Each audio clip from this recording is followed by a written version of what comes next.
If you're looking to create, grow, and sustain your wealth, download and subscribe to the Pain Points of Wealth podcast at BeBullish.com with Bob, Ryan, and Chris Payne. It's your podcast for market insights, money tips, and real talk on the economy. Download and subscribe at BeBullish.com. The More Money Show with Steve Moore on the Red Apple Podcast Network. We are back, folks. This is Steve Moore. This is the More Money Show. And I always say I'm not the smartest radio talk show host, but I get some of the smartest guests on the show. And that certainly applies to our next guest, Grover Norquist. You all know Grover. He is the heartbeat of the free market conservative movement in Washington. He and I have known each other for, 35 years. We have worked together on tax policy and all sorts of other free market causes. It is Americans for Tax Reform is the group that he runs. So, Grover, thanks so much for joining. Having me. Okay. I want to just do kind of potpourri with you. I've got about 5 or 6 issues I want to talk with you about and get your kind of quick comments on it because there's just so much going on right now. And I'm going to start with this story that we had on our hotline the other day. I want your reaction to it. But there is this love affair going on right now between the health insurance companies and the Democrats and the health insurance companies. I've come to hate the health insurance companies. I think we spend way too much money on health insurance in this country, and I think they're ripping us off. And so here's the story, and I want your reaction to it. We had this in the hotline the other day, that almost 3 out of every $4 that the health insurance companies give in political contributions are now going to the Democrats. And of course, the Democrats are the ones who were the ones who are holding out to fatten the wallets of the health insurance companies, because most of the money that was in the bill that Democrats wanted to pass was not to benefit families, but about 70% of that money would have gone right into the coffers of the health insurance companies, which doesn't make people healthier. What are your thoughts about this?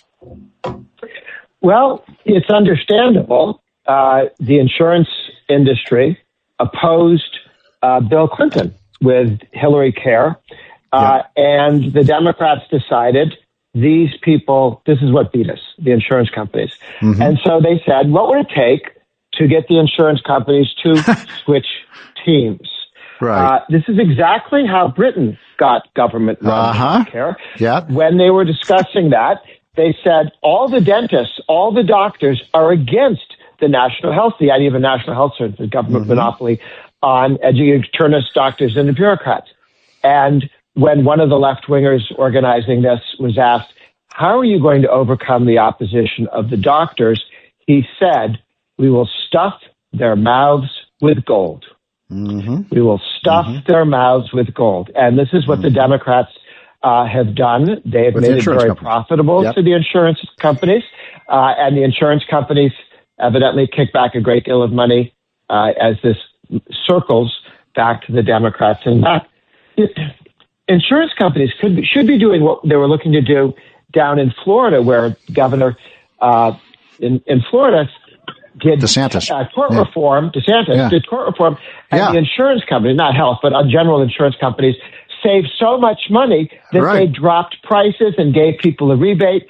And insurance companies should be out leading the fight against the abuses of tort law and saying, if you got rid of this abuse, we could charge you $100 less because it wouldn't be abused. And this is what it costs us now. They could be the friends of consumers instead of their enemies.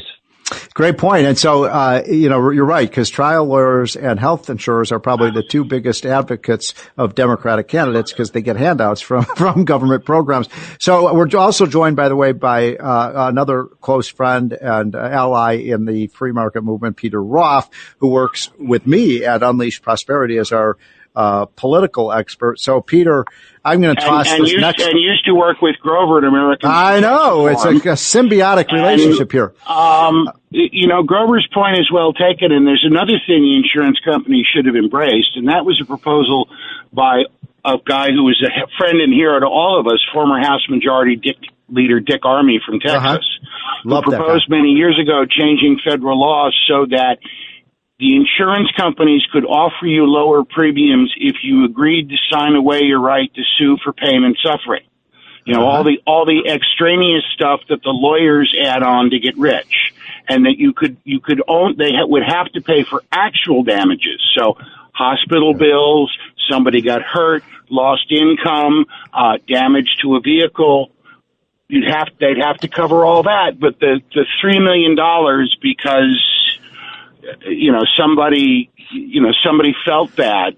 All that was out the window, and that's part of what drives up the costs. And unfortunately, the insurance companies oppose this for some bizarre reasons. Who knows? Okay, I'm going to ask you for the next question. As I said, this is potpourri. We're just talking about a whole range of issues here. So I'll start with Grover on this one next. Okay, so your good buddy Grover Zoran Mamdani said after his election, I will quote, "We will prove that there is no problem too large for government to solve and no concern too small for it to care about." Now, this is exactly the opposite of what Bill Clinton said many years ago, that their big government is over. Ronald Reagan said that a government big enough to give you everything you've got is big enough to take everything you've got. What the hell is going on? Is the Democratic Party a socialist party today? Well, it's actually Mussolini who says everything within the state, nothing outside the state. So Mussolini and the new mayor have the same outlook. There's nothing that shouldn't be decided by the government. Nothing's too small for the government to do. Nothing's too big for the government to do. Right. And as Mussolini said, nothing's outside of it. Everything's inside the state, nothing outside. Can I just interrupt you for 1 second? Because the thing that's so scary about this, maybe I'll turn to Peter for this, is that every time who are the people who've said this in the past? Let's see, Lenin, Castro, the Nazis, they all said, "Oh, we're going to take care of you. It's going to be wonderful." Mussolini, all of these people made these same claims, and it wasn't just bad for the economy. They killed people, Peter. That's the point, is that there's no problem too big for government to solve, because if you kill enough people, then people will stop complaining and there will stop being a problem. They'll just accept it. And that's really, unfortunately, what that means. And whether you're talking about the persecution of people based upon their religion or ethnicity or sexual preference in Nazi Germany, or their desire to actually just be people of faith in communist China under Mao and following in the Cultural Revolution, if the government has all the guns, they can come along and kill everybody. And there are, therefore, no problems. This is why the American founders, people like Jefferson and Adams and Washington and Franklin, put such importance on freedom of expression, because it is the right to conscience, the right to thought, the right to say, hey, my taxes are too high and I don't like it, is a basic human right that comes to us from our Creator, as Jefferson would have said. And to be able to express that is an extension of that right. But that runs up against dictators, whether they're dictators who are communist or socialist, whether they're Hitler or Stalin or Mao. And so what you're going to start to see, I think, is people trying to protest against anybody that's dissenting against what Mamdani wants to do in New York, or his opposite number in Seattle, Katie Wilson, who interestingly is a native-born New Yorker, and is now the new socialist mayor of Seattle. So what makes me very nervous about this, Grover, is it's not just about our money. It's about our civil liberties. It's about our basic freedoms. And I'm very worried about some of these poll results that I've seen recently, that, is well over a third of Democrats think that if it's okay to be violent with people who you disagree with. If they won't get in line, then it's okay to be violent. And that's scary. I'm reminded of George Walker Bush. After 9/11, somebody referred to something as that fighting against the terrorists as a crusade, and in the Arab world, nobody was offended because the original Crusades were attacking everybody. They said, he's an American. He doesn't know what the Crusades are. He doesn't mean anything by it. And kids that go to high school these days and college, they don't know. They don't know that socialism, National Socialism, Soviet Socialism, all of these things are linked together, and they don't know the history of it. They just don't. So yes, they're glomming onto a word which somebody said was a cute word to play with, but at some point we need to do our job in educating them better. We need more kids in charter schools and home schools and private schools, and even maybe some public schools trying to catch up and actually teach history. So this next one, we'll do this one and then we'll take a break and be back. But before we take our break, I want to ask you about this one. We now have companies like NVIDIA, Microsoft, Google, Apple that are worth more than entire countries in the world. And our tech companies have been so dominant. They are really the fruits of a free enterprise system. Grover, I believe that we as free market conservatives have to have an alliance with the great, and Trump has talked about this, our great technology companies that are taking over the world. We've dominated. We need to continue to dominate just like in the internet age, we have to dominate in the robotics age, the AI age, and we should have a friendly relationship with these companies that employ so many people, made so many of us rich. Absolutely. And there are some people who think they're conservatives who think that they should use the power of the state to play smash mouth with some of these great companies because when Obama and Biden were in charge, threatening to destroy their companies, they gave in on some of the censorship stuff. Although Meta, remember, Zuckerberg, before Trump won the second election, he said, They came and threatened my baby. They came and threatened my company. They threatened me. They were going to destroy everything I built if I didn't do this stuff for them. And I did, and I'm sorry. It was a mistake. I'm not doing it again. These companies have been mauled by the thugs in the Democratic Party. And the censorship, which was real, which was, we don't let certain people get heard on the internet and so on. That was all driven by the government. Again, you don't blame when somebody's holding a hostage in a bank. The bank robbers are holding the hostage. You don't blame the hostage for calling out. Please pay them the money. Okay, you blame the guy with a gun, with the criminal there, not the hostage. And these companies were held hostage, and they're now free in many cases to be much better at this stuff. And they've moved towards the Republican Party on these issues. And the conservative movement. And they now realize, I think, Peter, we've only got a minute left before our break. They now realize, I think, these companies, Google and Apple, not completely, there's still work to be done in Silicon Valley, but we need to make an alliance between big tech, the conservative movement, and free markets. This is what makes America great. And I think they're starting to realize, hey, wait a minute. Our enemies are the people who want to regulate us and tax us to death. And there ought to be a natural alliance, but the problem is that the tech companies are located in places where liberalism flourishes. I know. And what the executives of the tech companies need to do is move to places where freedom is dominant. That's true, too. And then what will happen is the workforce that they have available to them will have a much different attitude. You talked with Grover a moment ago about people who say it's all right to be violent against people you disagree with. Well, the government schools teach kids that they don't have to be exposed to things that make them uncomfortable, that trigger them. It's crazy. All right, we got to take a quick break, but we'll be right back with Peter Roth with Unleash Prosperity and Grover Norquist, the president of Americans for Tax Reform. Stick with us, folks. This is the More Money Show.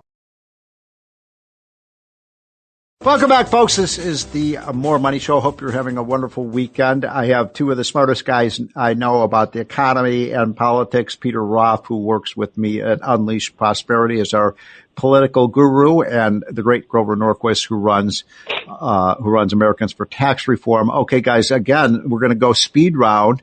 By the way, folks, I will be taking your calls in a few minutes. We have two open lines, 1-800-848-9222 if you want to weigh in. This is Freedom of Speech Radio. Okay, speed round. Let's start with you. I thought of you when I saw this story that we covered in the hotline. Grover, this is right up your alley. The IRS will no longer be doing your taxes for you. When the Biden people came up with this idea, I was horrified by it because I don't trust the IRS. But what do you make of this story? The Democrats and the left have wanted to do this for several decades. Americans for Tax Reform. 30 We'll make it so easy for you, right? Well, other countries do it where the government sends you a bill, and if you want to contest it, you can. Good luck. What if the federal government overcharged you $500 or $200? Are you going to complain? Are you going to go to court to do that and hire a lawyer for $5,000? Absolutely not. It was a bad idea. It was never legal for the IRS to build that model. They weren't given the money to do that. It's not. So, they literally embezzled the money themselves and said, "This is what we want to do, and we're going to spend taxpayer dollars to have the government do your taxes for you. Good luck." So, Grover, one of the things, because you are the expert on the IRS and the tax reform, I mean, what really scared me when Biden was president was the hiring of tens of thousands of more IRS agents, as if these are good people. This is a sinister force, these IRS agents. They can take your property. They can garnish your wages. They can literally come to your house with a gun in their hand. What's with Democrats? They've fallen in love with the IRS. Well, there's a reason. Over 99% of the money the IRS union sends to people goes to Democrats and Democrat structures. Yeah. So Amazing. It is a cycling of money from taxpayers to the unions and then to the Democrats. So, yes. Not to interrupt, but there's one other thing you've left out, guys. And in the Constitution guarantees the right to the presumption of innocence everywhere but in tax court. That's so true. In tax court, you have to prove you didn't do what they accused you of doing. They don't have to prove you did it. You have to prove you didn't. Yeah, there's a presumption of guilt. I mean, I know that firsthand, Peter, because, when they said I owed them $50,000 and my tax attorney just said, well, just pay it, because even though you don't owe it, you just should pay it because it's going to cost you way more than that to take on the IRS in court. You'll probably lose because the IRS wins in court. So we've got to rein in the IRS agree. Okay, here's another one, Peter. I'll start with you on this one. There are 70,000 climate change delegates right now in Brazil telling us how to stop the warming of the planet. Are they going to do that? Probably not, although it's interesting, 70,000 delegates all carrying signs in English. I saw some of the footage, and I quite don't understand how a place where the official language is Portuguese, the signs are all suddenly in English. How did they get there, by the way? And they can't recover the carbon footprint that they all left getting down there with anything they negotiated. But I did see an interesting posit the other night on one of the streaming channels that the energy industry actually uses these climate summits as cover to negotiate energy agreements with fossil fuels. And if that's what they're really doing, I hope so, because fossil fuels are the only thing that are going to power this planet on to prosperity, unless we get nuclear back up and running. Wind, solar, none of that stuff is enough to support the life-saving, job-creating, food-growing, hospital-running electric power that has made it possible for people to routinely live into their 90s in prosperity and health. Yeah, I mean, these guys are eating lobster and drinking champagne and telling us all we have to use less energy, Grover. Yes, and frankly, the information coming out suggests that the ice at the north has not disappeared every 5 years as they promised us, and in fact is doing just fine. It has been from the beginning an effort to expand state power. Our friend Vice President Gore came and spoke to the Wednesday meeting, and I asked him. I said, "You used to say global cooling. You have to do 10 things. Use less energy."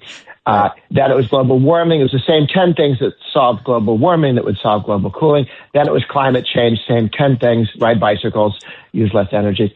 Are there any of these 10 things we shouldn't be forced to do, regardless of whether there's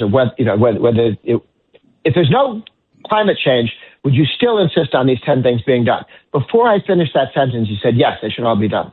They chose their list of things we should do, and then they try and fill in the blanks as to why. And that's why it doesn't matter whether it's cooling or warming or standing still. We still should do these things. Okay, last one for you guys. This is, and we just got about 3 or 4 minutes left, but we are now closing in. This is so incredible. We're closing in on Dow 50,000. Rover, when I think you and I came to Washington, we were at Dow 1,000. We're now at Dow 50,000. This is the greatest period of wealth creation in the history of civilization. And what a shame it is. You and I have advocated for personal accounts for Social Security for 30 or 40 years. Think of how rich every American would be. I get so sick and tired of Democrats saying, oh, well, only the top 25% of people have money in the stock market. That's because they wouldn't let young people and they wouldn't let people put their Social Security money in the stock market.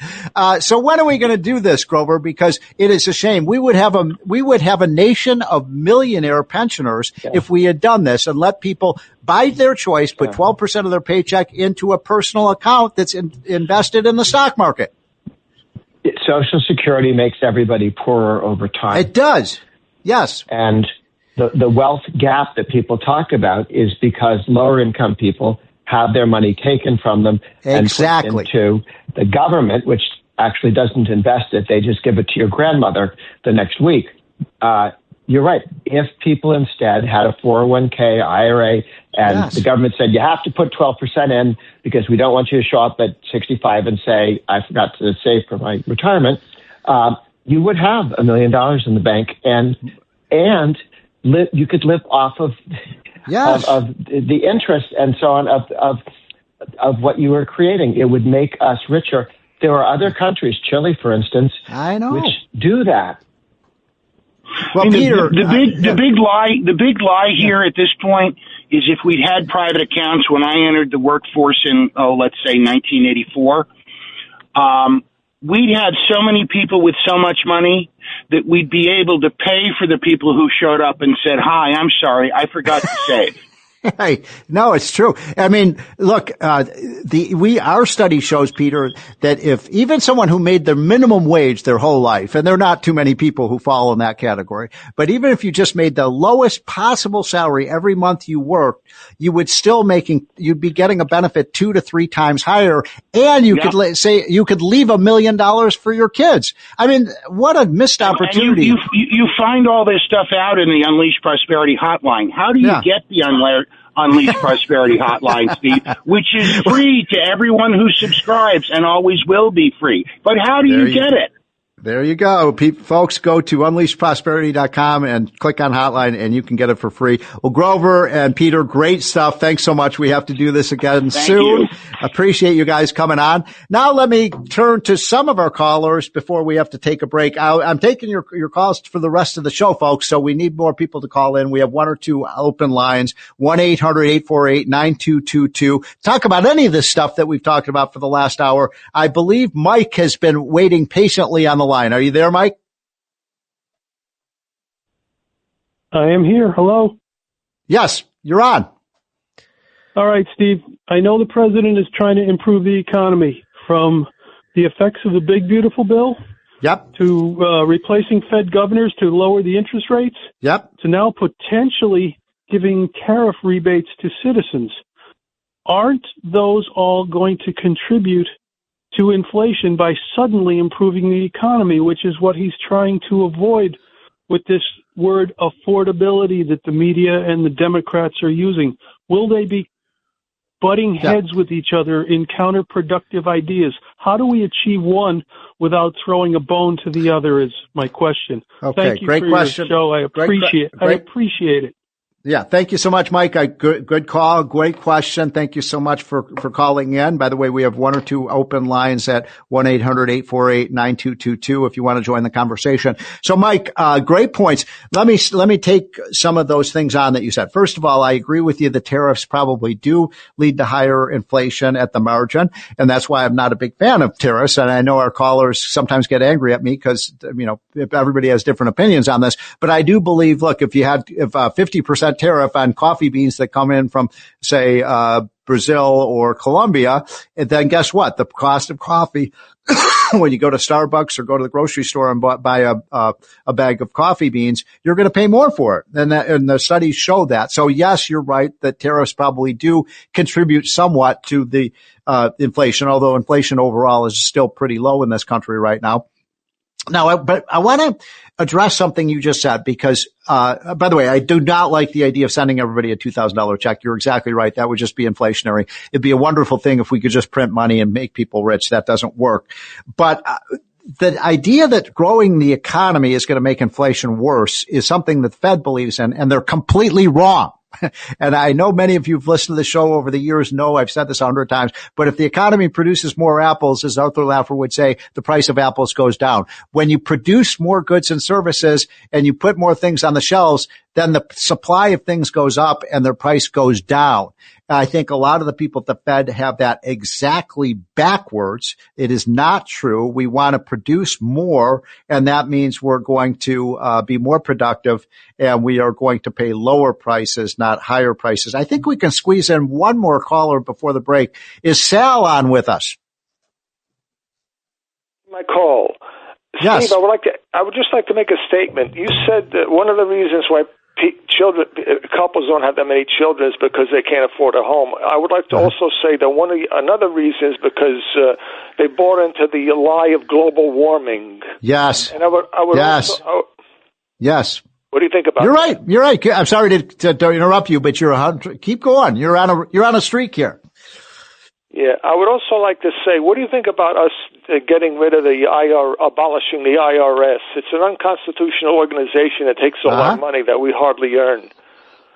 Oh, I love this call. Sal, thanks for calling in. Both great comments. First of all, on the climate change, you're exactly right. We've had one or two generations now that have grown up with this nonsense that the world's coming to an end, that we're all going to, the earth is going to become one great fireball and we're all going to melt because of global warming and so on. By the way, every study shows that there has been a slight warming of the temperature over the last 100 years. We don't know why that's happening. The temperature of the earth has been changing for hundreds and hundreds and hundreds of thousands of years. And to think that the government somehow is going to change the temperature of the planet is lunatic. It's a lunatic idea.